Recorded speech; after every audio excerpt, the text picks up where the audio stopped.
1.5 વર્ષથી તમે એસઆઈઆર બહુ બધી વખત સાંભળ્યું હશે અને જે વિપક્ષી પાર્ટીઓ છે એ સતત એવા આરોપ પણ લગાવતી આવી છે કે એસઆઈઆરની પ્રક્રિયા દરમિયાન ઘણા લોકોના મત ગેરકાયદે રીતે કાપવામાં આવી રહ્યા છે।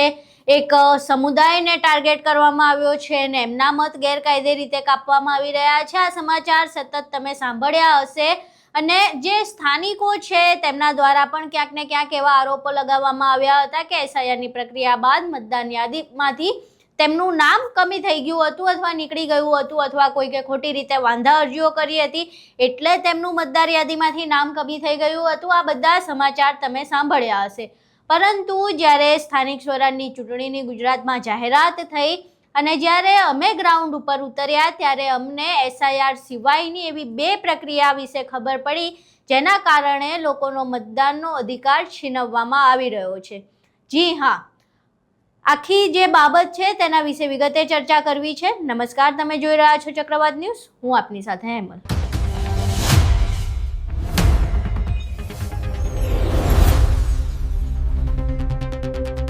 સ્થાનિક સ્વરાજની ચૂંટણીની જાહેરાત થઈ અને ત્યારબાદ જ્યારે અમે ગ્રાઉન્ડ ઉપર ઉતર્યા ત્યારે ન ફક્ત એસઆઈઆર પરંતુ બીજી 2 પદ્ધતિ અમને ખ્યાલ આવી કે જેના કારણે લોકોનો મતાધિકાર છીનવવામાં આવી રહ્યો છે અને આ 2 પદ્ધતિમાંથી એક છે બુલડોઝર એક્શન। જી હા, અમે અમદાવાદમાં આવેલા એક ગણેશનગર વિસ્તારમાં ગયા। આ વિસ્તારમાં એવા લોકો રહે છે જેમના ઘર ઉપર ક્યારેક ને ક્યારેક બુલડોઝર ફર્યું છે અને બાદમાં એ બુલડોઝર ફર્યા બાદ તેઓ ત્યાં પહોંચ્યા હતા કારણ કે એમને ઘર નહોતા મળ્યા અને ઘર ન મળ્યા એટલે હાઈકોર્ટ સુધી તેઓ પહોંચ્યા। હાઈકોર્ટમાં કોર્ટ દ્વારા એવો આદેશ કરવામાં આવ્યો કે ટેમ્પરરી તેમને એક જમીન ફાળવવામાં આવે અને બાદમાં તેમને પાકા મકાન આપવામાં આવે, પરંતુ 14-15 વર્ષ થઈ ગયા, હજુ સુધી કોઈ એમને પાકા મકાન તો નથી મળ્યા।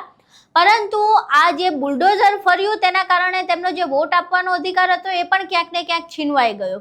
કેમ? તો પહેલા એ લોકો અલગ અલગ વિસ્તારમાં રહેતા હતા કારણ કે જે વિકાસના નામે તેમના ઘર ઉપર બુલડોઝર ફર્યું તો ક્યાંક રોડ મોટો કરવાના નામે બુલડોઝર ફર્યું હતું, ક્યાંક સાબરમતી રિવરફ્રન્ટ વિકસાવવું હતું એટલે બુલડોઝર ફર્યું હતું। એવી રીતે અલગ અલગ વિસ્તારોમાંથી જે વિકાસના નામે બુલડોઝર ફર્યા એ તમામ લોકો એ ગણેશનગર વિસ્તારમાં રહેતા હતા। હવે ગણેશનગર વિસ્તારમાં આવી ગયા એટલે જૂના જે વિસ્તારમાં રહેતા હતા ત્યાંથી પ્રક્રિયા દરમિયાન તેમના વોટ કમી કરવામાં આવ્યા છે।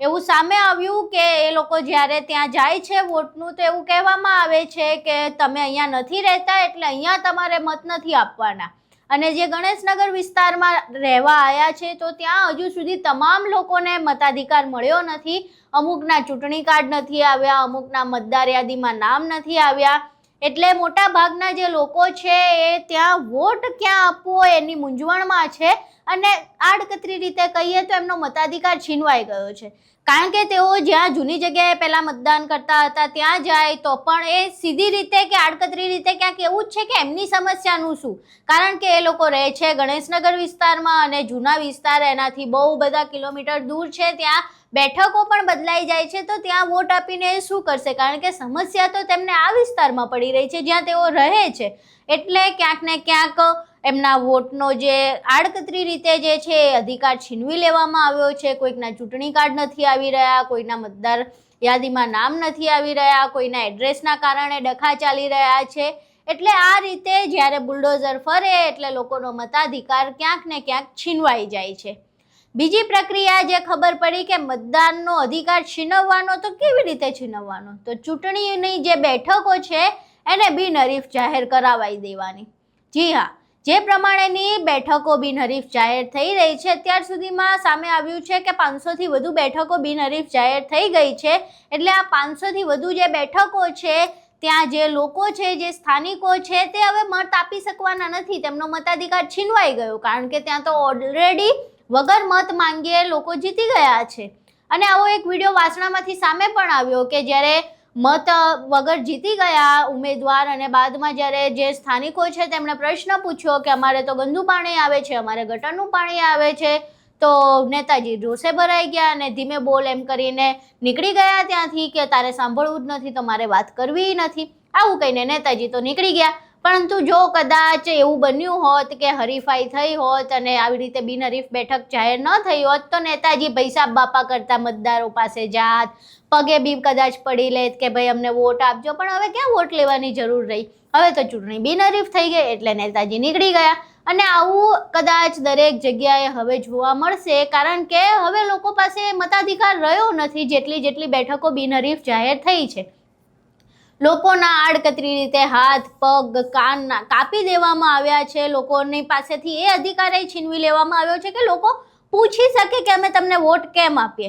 કારણ કે જો ચૂંટણી બિનહરીફ ન થાય તો નેતાઓને ત્યાં જવું પડે, એમની સમસ્યા સાંભળવી પડે, વાતો મૂકવી પડે, વચનો આપવા પડે કે અમે તમારા આ કામ કરશું, ફલાણા કામ કરશું. જૂના જે વચનો હોય તે વિશે વાત કરવી પડે કે અમે જૂનું આ વચન આપ્યું હતું એનું કામ થયું છે કે નથી થયું. પરંતુ હવે એ બધી વાત રહેતી જ નથી. હવે લોકોને તો એ પૂછવાનો અધિકાર જતો રહ્યો છે કે અમે તમને વોટ કેમ આપીએ, તમે અમારા શું કામ કરશો કે અમે તમને વોટ આપીએ. વોટ આપવાનો અધિકાર તો બહુ દૂરનો છે, પરંતુ એ પૂછવાનો જે અધિકાર હતો એ પણ જતો રહ્યો છે.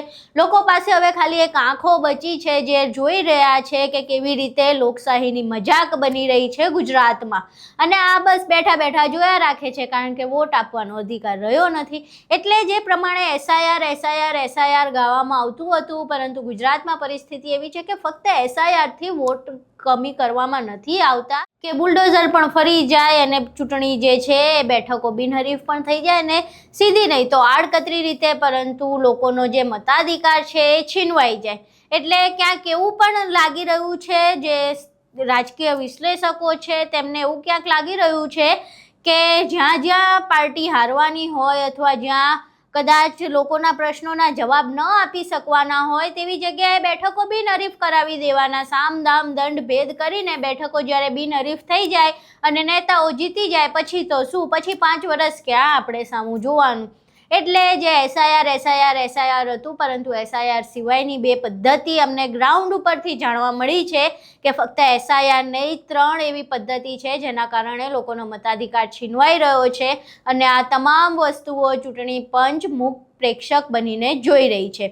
આખી જે અમારું વિશ્લેષણ છે જે અમને ગ્રાઉન્ડ ઉપરથી મળ્યું એ અમે તમને જણાવ્યું. આ તમામ બાબતો જાણ્યા બાદ તમારું શું માનવું છે? ગુજરાતમાં લોકતંત્ર કેટલું જીવિત છે અને કેટલું જીવિત રહેશે?